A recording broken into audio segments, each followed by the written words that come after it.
Olá, bem-vindos ao Positividade, um podcast da Áurea Dermatologia. Eu sou Olga e no episódio de hoje nós vamos falar de equilíbrio hormonal.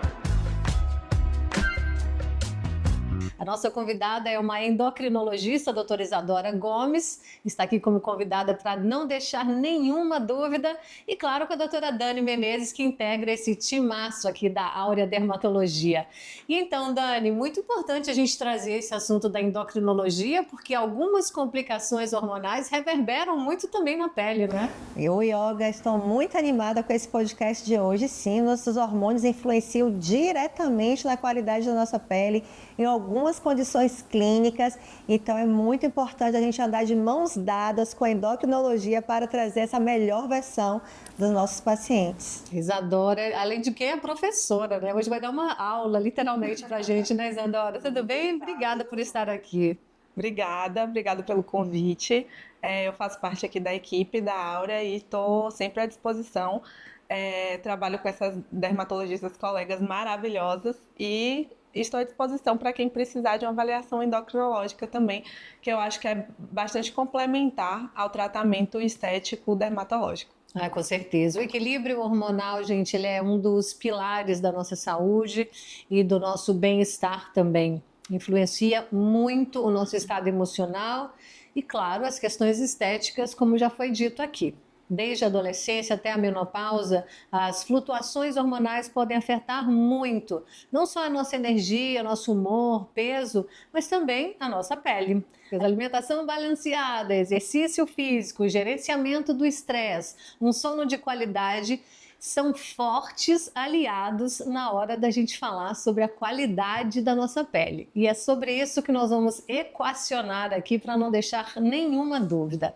Bom, como diz mesmo a Simone de Beauvoir, que eu gosto sempre de trazer essa afirmativa dela, que não se nasce mulher, torna-se mulher. Segundo ela, a liberdade e a autonomia são pilares para o bem-estar feminino e para que as mulheres também possam estar de bem com elas mesmas. É necessário que elas se libertem também dos padrões sociais, avaliam a sua saúde de uma outra maneira, de dentro para fora, e depois o que a pele mostrar de descontentamento, vamos dizer assim, a gente vai intervir da forma mais responsável que a gente puder.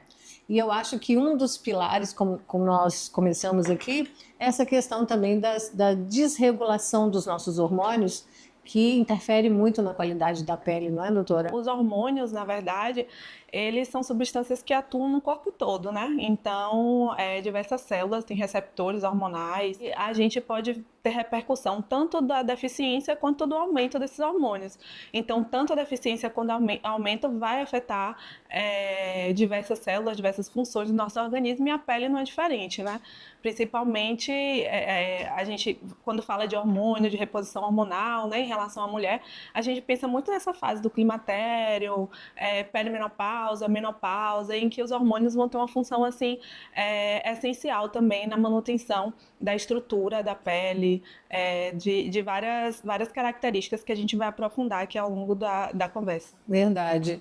E, doutora Dani, eu acho que assim, os próprios padrões, né, que são estabelecidos para que a mulher atenda a determinado padrão, independente do biotipo dela, ela tem que atender a determinados padrões, e é uma conta que precisa ser equacionada antes dela começar esse autocuidado. Não se comparar. Sim. E valorizar o que ela tem, buscar informação, que tipo de condução é melhor para a situação que está incomodando, não é melhor por esse caminho? Eu acredito que a melhor forma é você começar esse autocuidado com o seu autoconhecimento. Então, quando você se conhece, você começa a respeitar os seus próprios padrões.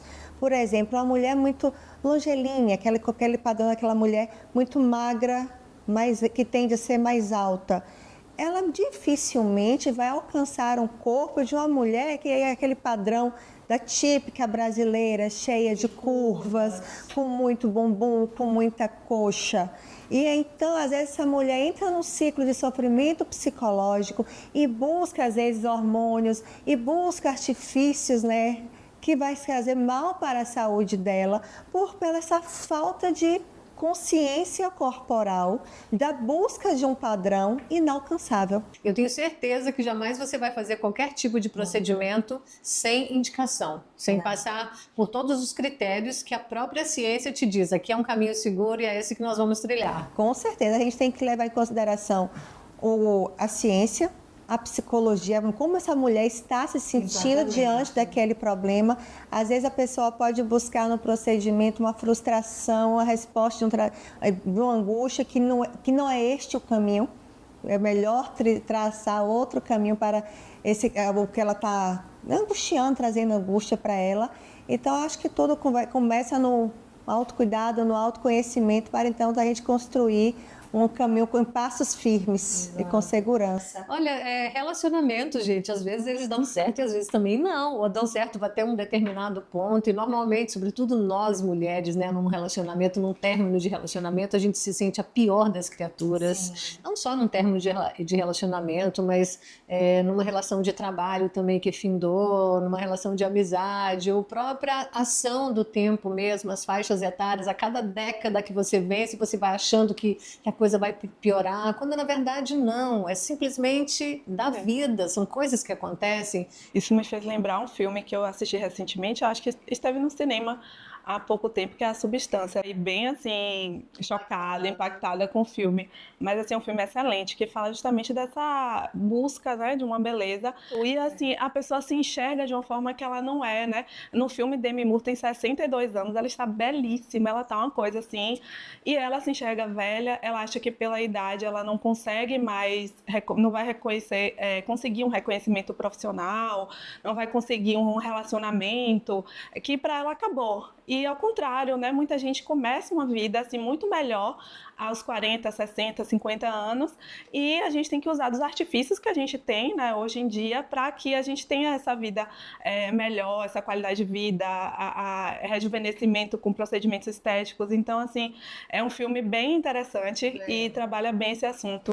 Eu acho que a gente está vivendo um momento muito importante historicamente. Porque até então a mulher que aos 40 anos ela já era considerada velha. Sim. Né? E a gente sabe dessa insegurança da mulher dos 50, dos 60 anos, dela ser descartada, inclusive profissionalmente. Porque ela é uma mulher porque a gente sabe que tem essa cobrança pelo padrão de beleza e corresponder a essas expectativas que são criadas. Mas o momento atual, eu acho muito importante essas discussões que estão sendo criadas, esse assunto que a gente está de forma recorrente, debatendo, da importância dessa mulher madura, dela se firmar, dela mostrar que a idade da loba, que ela vai ser feliz agora. Todas essas mulheres maduras estão nas passarelas, nas campanhas publicitárias. Eu acho isso fantástico, fantástico. E ao mesmo tempo, a gente ainda vê algumas mulheres em busca desse padrão inalcançável.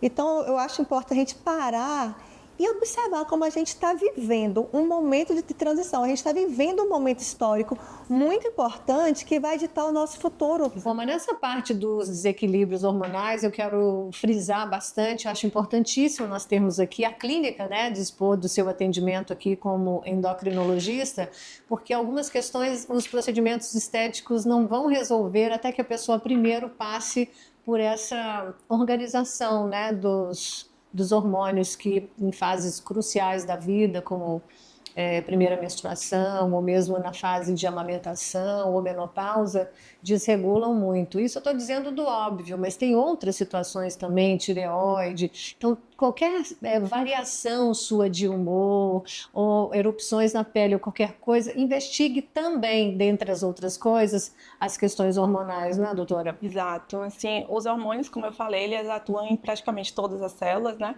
Então, eles podem dar praticamente todos os sintomas. Então, são sintomas diversos, eu não conseguiria listar tudo aqui. São muitos hormônios, dentre eles os hormônios da tireoidiana, os hormônios de crescimento, hipofisários, exato.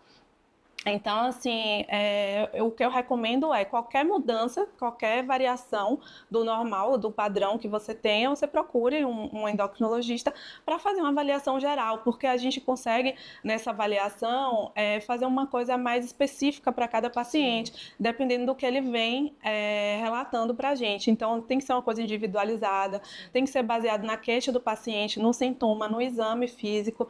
Então, uma avaliação completa, hormonal, seria interessante, mas sempre direcionada, né? Então, assim, faz muito exame, mas assim, não direciona, e aí a chance de realmente encontrar alguma coisa, ou encontrar o que não precisava, encontrar o que é uma variante da normalidade, é grande, assim. Então, eu acho que um bom médico com consulta direcionada, com uma boa história, vai conseguir investigar melhor se existe ou não alguma desordem, né, hormonal, e que ela pode interferir em muitas questões, como exemplos, né, queda de cabelo, fadiga, humor, ressecamento da pele, acne. Então, tem muitos sintomas que podem ser causados, então qualquer variação seria interessante. Bom, normalmente quando a gente consulta ginecologia, a nossa ginecologista, pelo menos uma vez a cada ano, acho que a maioria de nós mulheres fazemos isso, né? E é muito comum que eles peçam, que elas peçam exame de T3, T4, o FSH, o LH, enfim.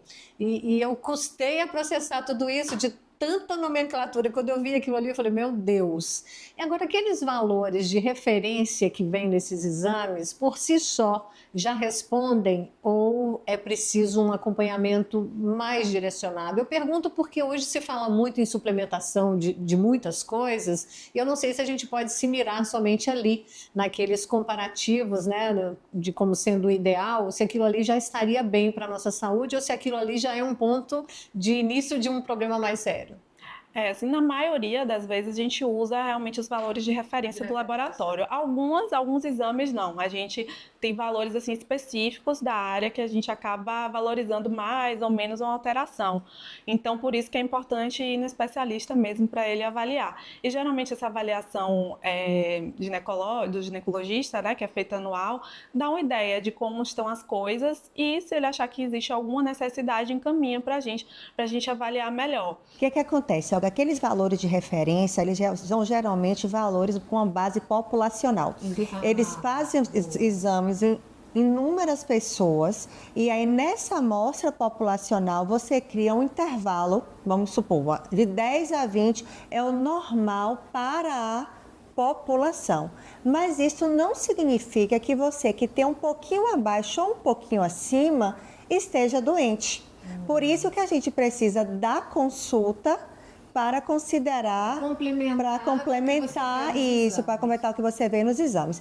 Outra questão que a gente tem que levar em consideração também.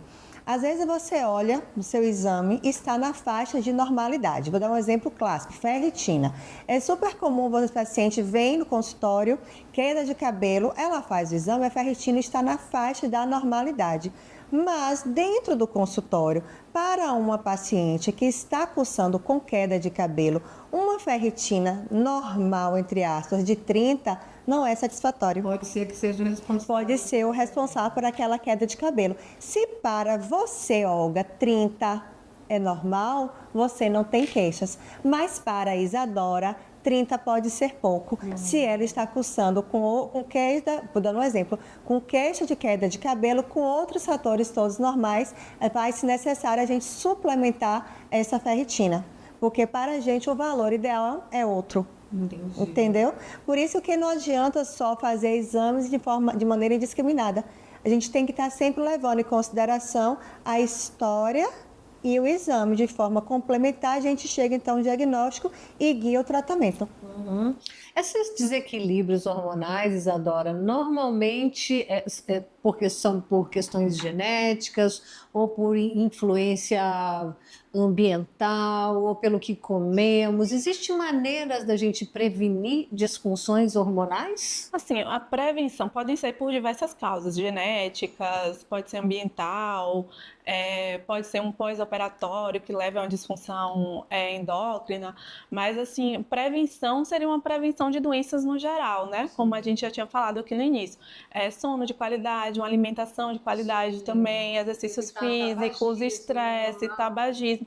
Tudo isso também vai prevenir algumas doenças endocrinológicas. Outras, infelizmente, a gente não consegue prevenir só com medidas comportamentais, algumas autoimunes, como eu disse, pós-operatórias. Então, prevenção no geral seria mais de mudança mesmo de estilo de vida, de ter um estilo de vida realmente que leve à saúde. Bom, não tem como a gente falar em desequilíbrio hormonal sem falar também nas possibilidades de reposição hormonal. Como eu disse, né, um dos papéis dos hormônios é manter uma homeostase no organismo, que seria um equilíbrio, um meio ali constante, sempre igual, para que as células elas consigam funcionar de maneira correta.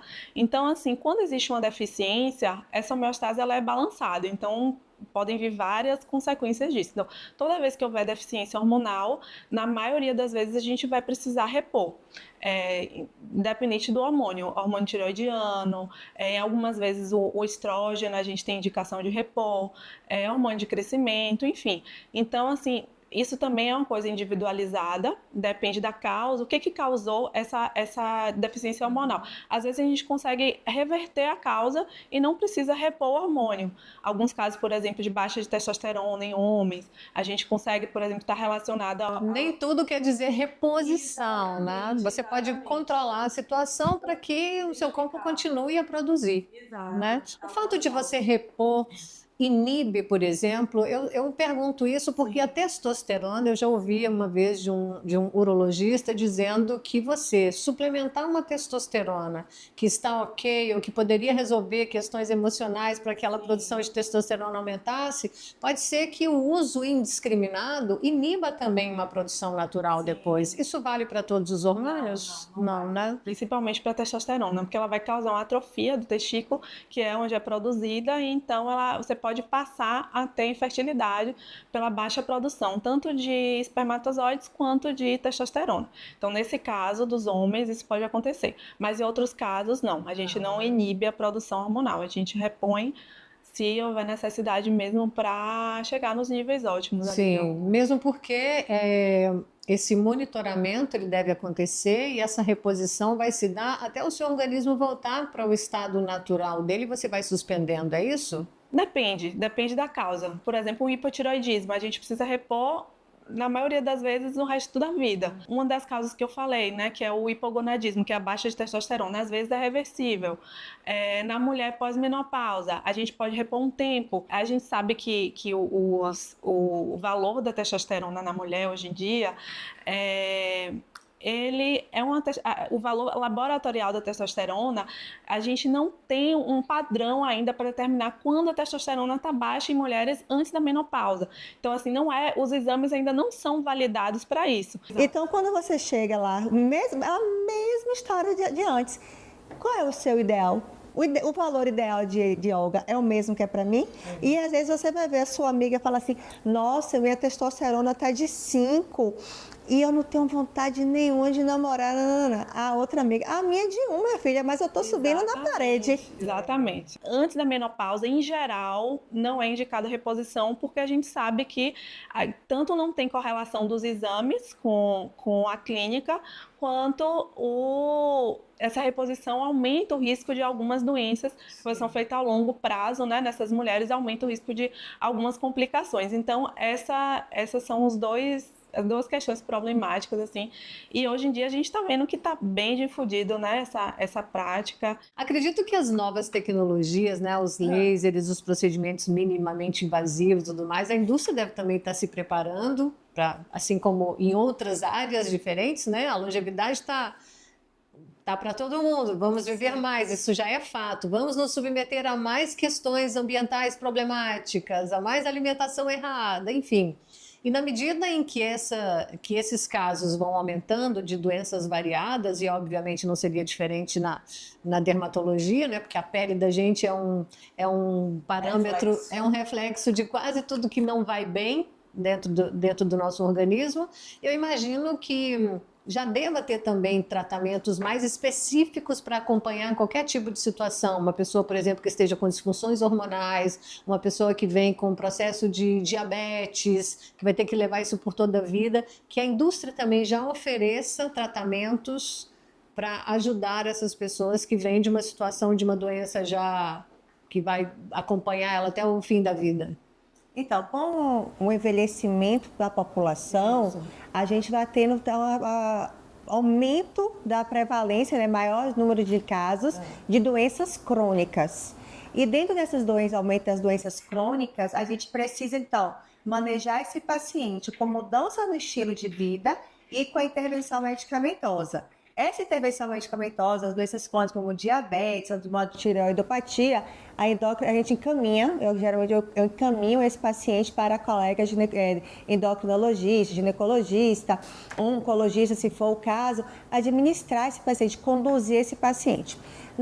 Na área da estética, o paciente com a doença crônica, e às vezes o paciente, até que mesmo paciente oncológico, ele pode sim realizar procedimentos estéticos, ele pode sim melhorar sua autoestima e ficar mais motivado e envelhecer de forma melhor, né, ao longo da vida.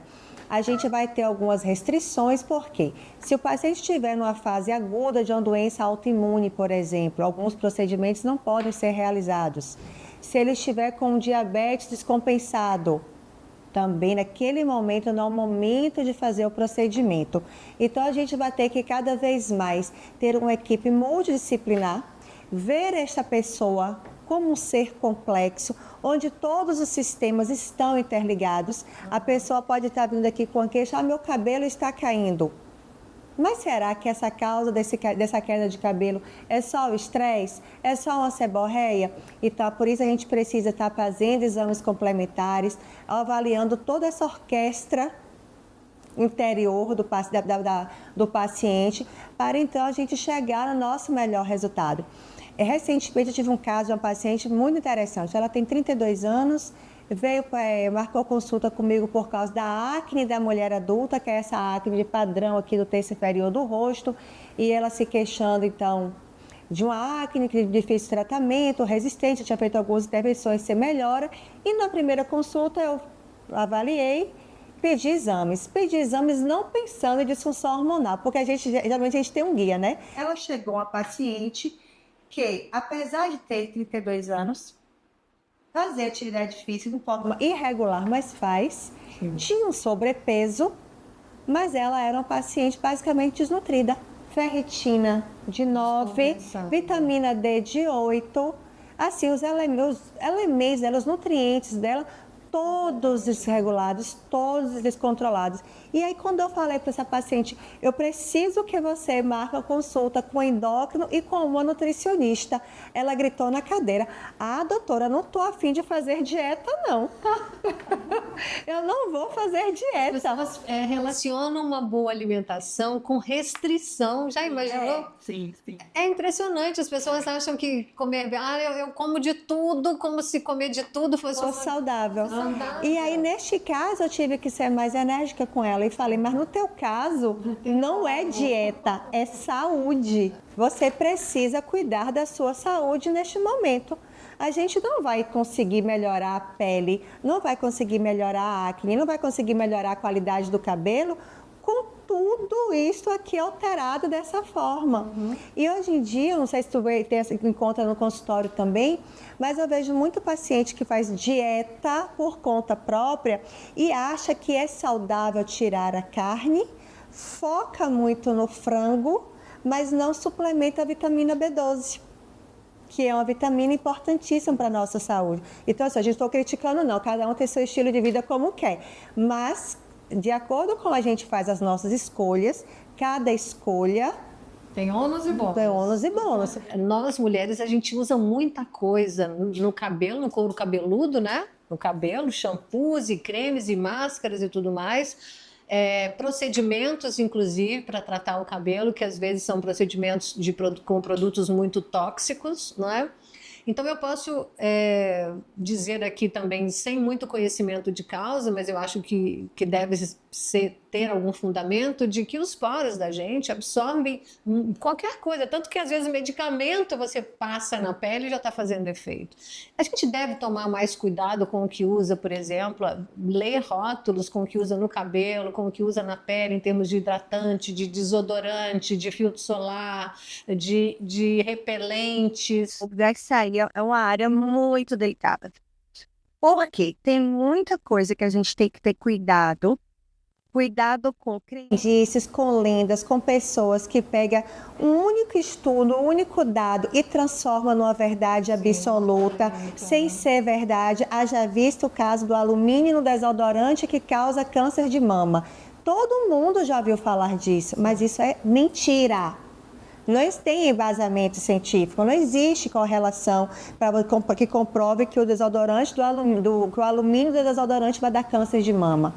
Por outro lado, a gente tem que ter cuidado com maquiagem, que a gente não sabe a origem, que a gente não está sabendo onde ela foi fabricada, qual o material que está ali, mas que nossas crianças hoje estão expostas. Principalmente o batom. Batom, a área dos olhos, que a pele é muito fina e absorve muito.